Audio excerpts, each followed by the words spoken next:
사도행전 2장 42절부터 47절 말씀 보면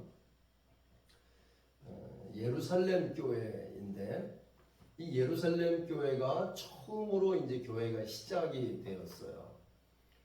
베드로가 또 사도들이 예루살렘 광장에 가서 이제 성령을 받고 난 다음에 두려움 없이 복음을 전하기 시작을 했죠. 그래서 사람들이 이제 예수를 믿기 시작을 했는데 3,000명이나 왔어요. 그러니까 대단한 하나님의 역사가 일어난 거죠.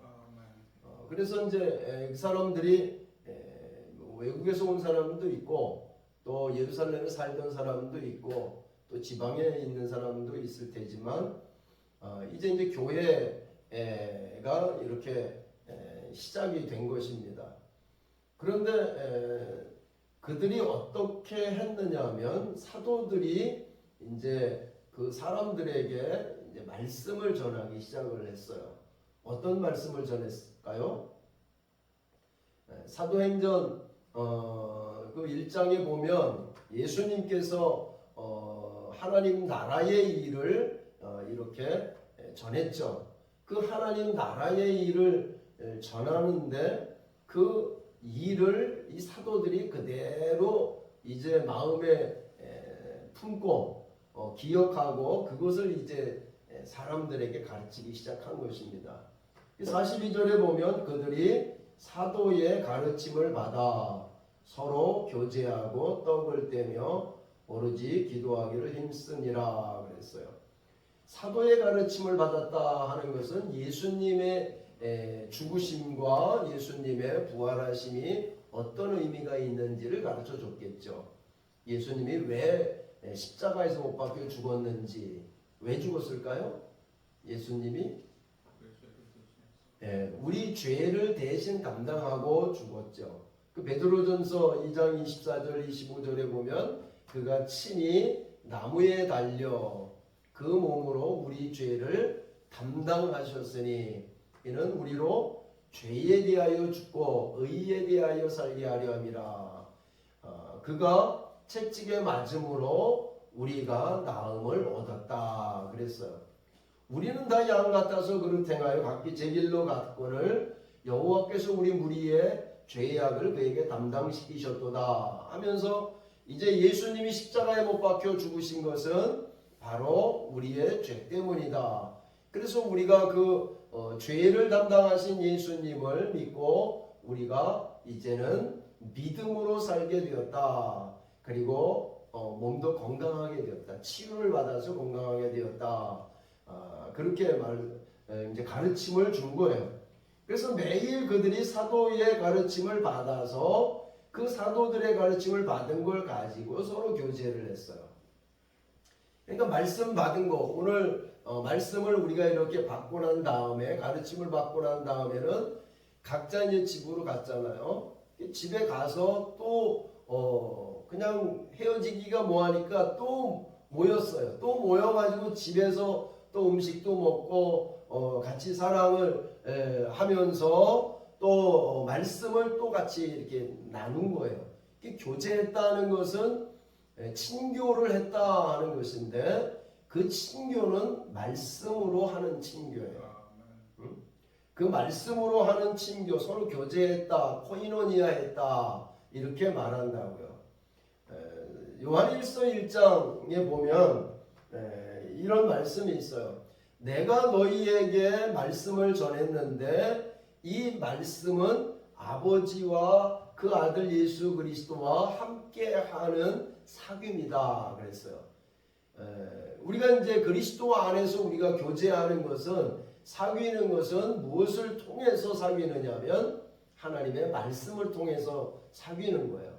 그러면 우리가 말씀을 가지고 이렇게 사귈 때 누가 오시는 거예요? 아버지께서 오시고 아들 예수님이 오시는 거예요. 그러니까 아버지께서 어떻게 우리에게 오시는 거예요? 말씀 안에서. 우리가 말씀을 붙잡으면 아버지도 우리가 만나는 것이고 아들 예수님도 만나는 것이고, 그리고 성령님이 이 말씀 안에 우리를 이렇게 교통하게 한단 말이에요. 교제하게 한다고요. 하나님과 함께. 그래서 주 예수 그리스도의 은혜와 아버지 하나님의 사랑과 그리고 성령의 교통하심이 너희에게 있을지어다. 이 축도할 때 이렇게 하잖아요. 그렇죠? 이 축도할 때 예수 그리스도의 은혜, 은혜는 우리가 예수 그리스도 안에서 받는 거예요.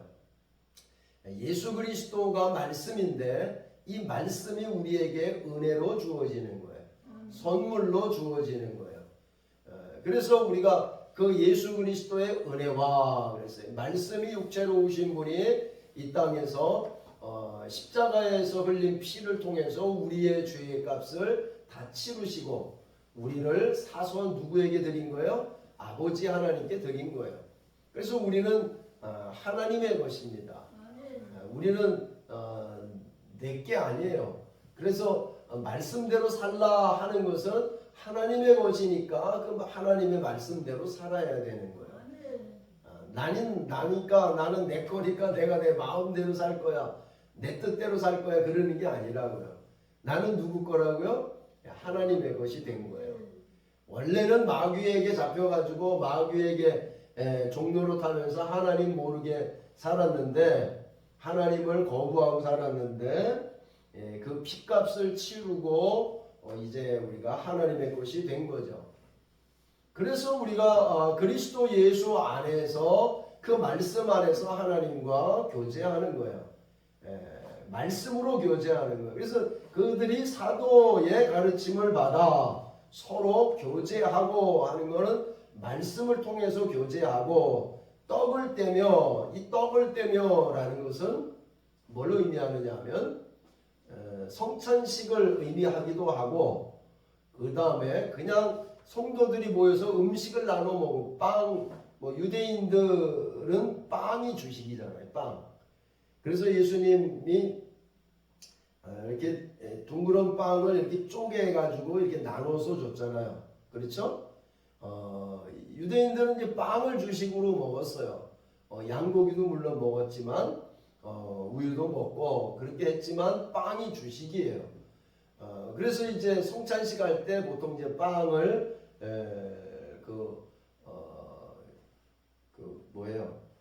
베이킹 파우더 없는 빵, 그 빵을 이렇게 만들어 가지고 그걸 쪼개 가지고 성찬식 할 때 쓰는 거예요. 제가 중국에 갔더니 중국 교회 이제 가정 교회에 이렇게 참여를 했었어요. 그랬더니 그 사람이 성찬식을 하더라고요. 그런데 카스테라 사가지고 와서 카스테라 쪼개가지고 그거 가지고 하고 그리고 음료수를 가지고 해서 음료수를 가지고 하더라고요. 그래서 제가 이제 끝나고 나서 가르쳐 줬죠. 이거 카스테라 빵으로 하는 게 아니고 이 빵을 할 때는 여기에 베이킹 파우더가 들어가지 않은 빵, 그 누룩이 들어가지 않은 빵. 그래서 그거 만들 수 있다. 밀가루 가지고. 그러니 그거 만들어 가지고 쓰면 된다. 저 가게 가가지고 카스테라 사다가 그거 하면 안 된다. 그리고 이제 포도주도 포도주가 있으니까 그 원액 포도주 그거 가지고 하면 좋다. 원래는 그렇게 해야 된다. 그 환타 가지고 하더라고. 환타 가지고 하고 또 어떨 때는 환타가 아니고 이제 그 포도 주스 있잖아요. 포도 주스 가지고 하더라고. 그렇게 하면 안 되는 거예요. 그러니까 뭐 교회에서도 뭐 한국 교회에서도 뭐 이렇게 그게 조금 번거로우니까 카스테라 이렇게 빵집 갖고 카스테라 가지고 쪼개 가지고 이렇게 하는 경우도 있어요. 근데 그렇게 하면 안 되는 거예요. 그러니까 떡을 뗄 때 성찬식 할 때는 누룩 없는 빵, 누룩 없는 빵, 그리고 포도주. 그래서 제가 아는 분은 성도 중에 이제 포도밭을 하는 분이 있는데 따로 성찬식용 포도나무가 따로 있어요. 그래서 그거 가지고 매년 포도주를 담은 거예요. 성찬용 포도주를. 그래서 그게 이제 발전이 돼가지고 다른 교회들한테도 그 팔더라고요. 저도 예전에 이제 했었는데 포도주도 이제 담으면 이제 깨끗하고 농약 안 치고 이렇게 해서 만들어서 포도주 성찬용 포도주로 이렇게 하기도 하는 것입니다. 그렇게 해야 되는 거죠. 거룩한 예수님의 몸 그리고 예수님의 피를 상징하는 거니까. 그래서 초대교회는 이 모일 때마다 성찬식을 했어요. 모일 때마다. 지금 이제 한국 교회는 현대 교회는 성찬식을 많이 하지 않는데 제가 이제 처음에 개척하고 나서는 한 달에 한 번씩은 했어요. 한 달에 한 번씩은. 제가 이제 여기 와서는 시작을 안 했는데 이제 준비를 해서 최소한 한 달에 한 번은 성찬식을 하는 게 좋거든요. 저는 매주 하면 좋다고 봐요. 왜? 성경에서 이제 매주 모일 때마다 성찬식을 했거든요. 그래서 우리도 매주 성찬식을 하는 게 사실은 좋은 거예요. 가장 좋은 거는요. 이 초대교회 성도들이 떡을 뗐다 하는 그 성찬식을 했다 하는 뜻도 되고, 그 다음에 음식을 나눠 먹었다 하는 것도 됩니다. 그래서 떡을 떼며, 그리고 또 한 게 또 뭡니까? 기도하기를 전혀 힘썼다.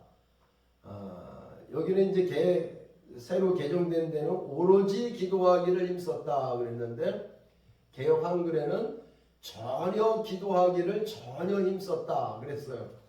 다른 거 안 하고 기도하는 일에만 힘을 썼다. 그러니까 밥 먹고 기도하고 밥 먹고 모이고 밥 먹고 그것만 했어요.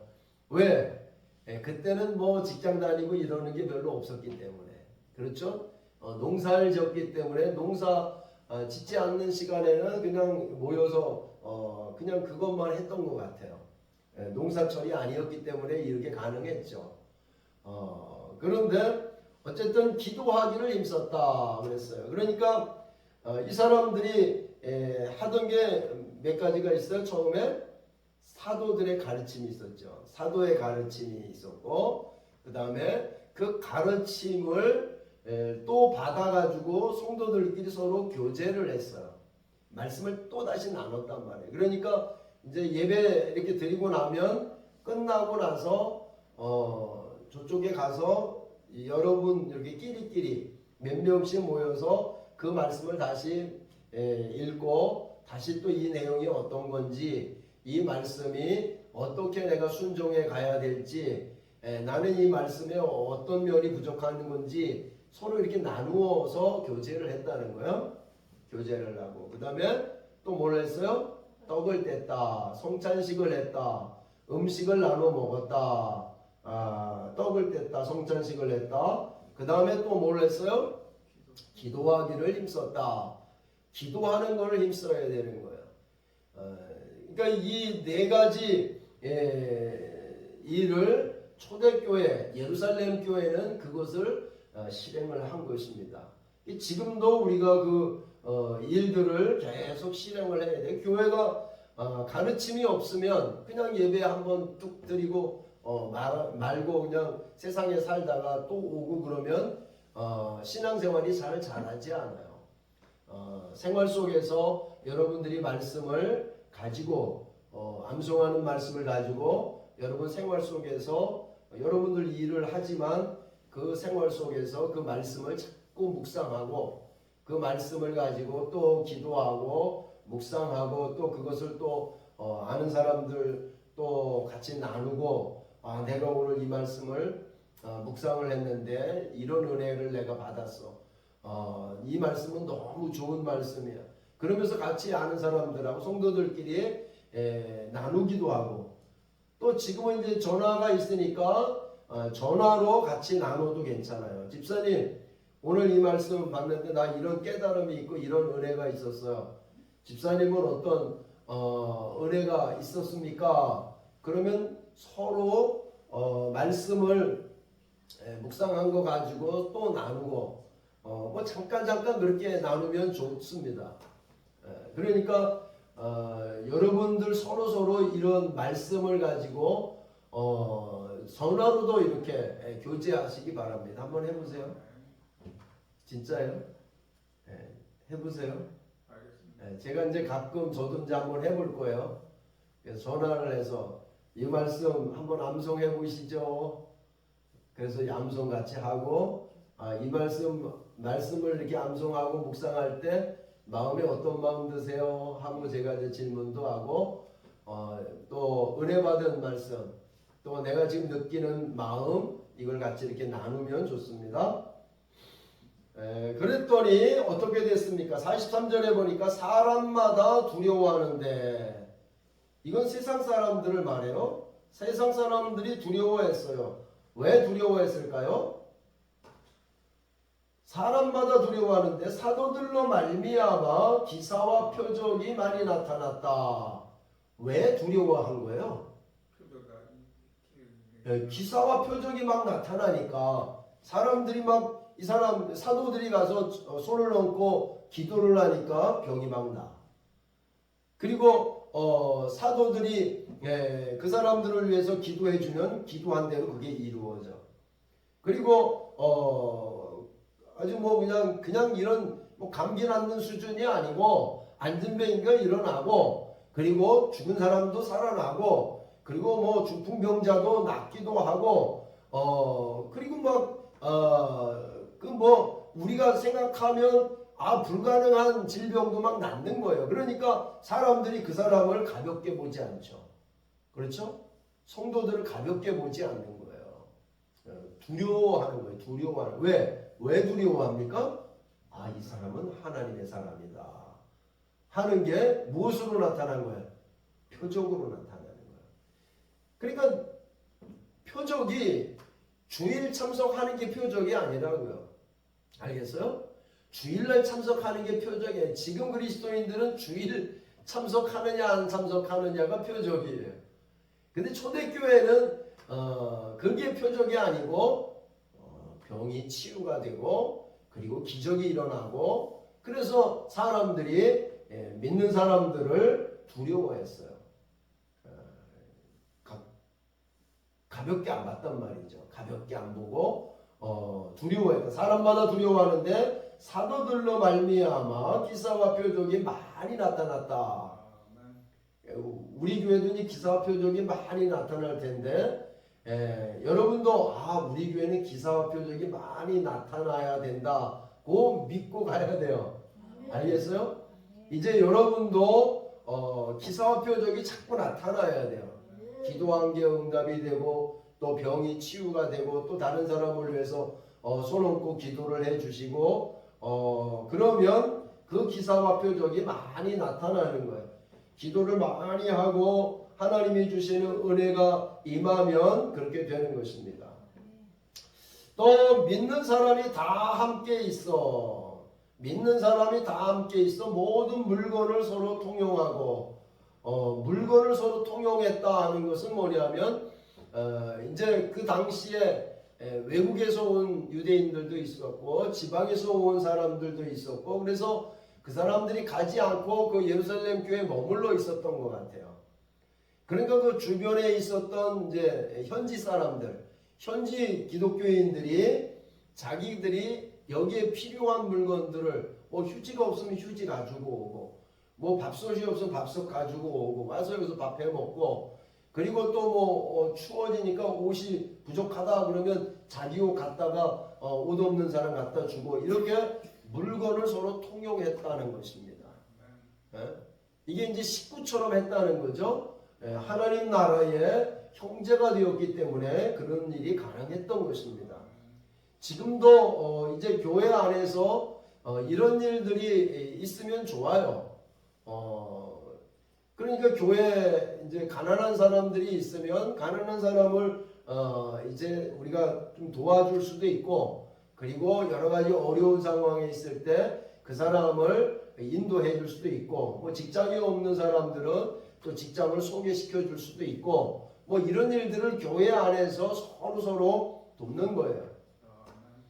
심지어는 재산과 소유를 팔아서 각 사람의 필요를 따라 나눠줬다. 이런 사람들이 있었는데 그 중에 한 사람이 누구냐면 누구예요? 바울과 같이 복음을 전했던 사람이 누구죠? 바나바. 바나바 같은 사람이 그 일을 했어요. 바나바가 자기 재산을 팔아가지고 교회 예루살렘 교회에 내놓고 그것을 가지고 운영하는데 그것을 내놨어요. 바나바도 그랬고, 그리고 바나바라는 사람이 이제 다른 사람을 돕는 사람이에요. 바나바는 특히 그 서비스가 아주 좋은 사람이에요. 서비스. 그 말 자체, 이름 자체가 다른 사람을 이렇게 돕는 그런 의미를 가지고 있어요. 그러니까 재산과 소유를 팔아서 각 사람의 필요를 따라 나눠줬다. 그리고 또 재산을 팔아갖고 내놓은 사람이 또 성경에 누가 있어요? 아나니아와 삽비라 있죠. 아나니아와 삽비라. 아나니아와 삽비라도 자기 재산을 팔았어요. 땅을 팔았는지 뭘 팔았는지 모르겠는데 팔았어요. 근데 막상 팔고 나서 이제 갖다 바치려고 그랬더니 어때요? 에? 아까운 거예요. 아까운 거예요. 그래서 원래는 10만 원 한다 이렇게 공포를 했나 봐요. 사람들에게. 근데 실제는 한 5만 원뿐이 안 한 거야. 그랬더니 베드로가 그걸 보고 또 가만두면 괜찮을 텐데 그게 또 그냥 영의 눈이 열려가지고 5만 원도 감춰놓은 것도 봤네. 그러니까 너 왜 감춰놓고 나 안 가져왔어? 그랬더니 거기서 그냥 죽었어요. 아유 참 묘한 일이죠. 헌금도 하다가 죽은 사람이 있어. 근데 이제 죽은 거는 하나님이 데려가신 거죠. 그렇죠? 그거는 저주받았다 이렇게 생각하면 안 되고, 성경에 제가 그거를 보니까 예전에는 아나니와 삽비라가 지옥 갔다 이렇게 생각을 했는데 그렇지 않아요. 그 빨리 데려간 거는 왜 데려갔다고 그랬어요? 더 살면 더 안 좋은 일이 그 인생에게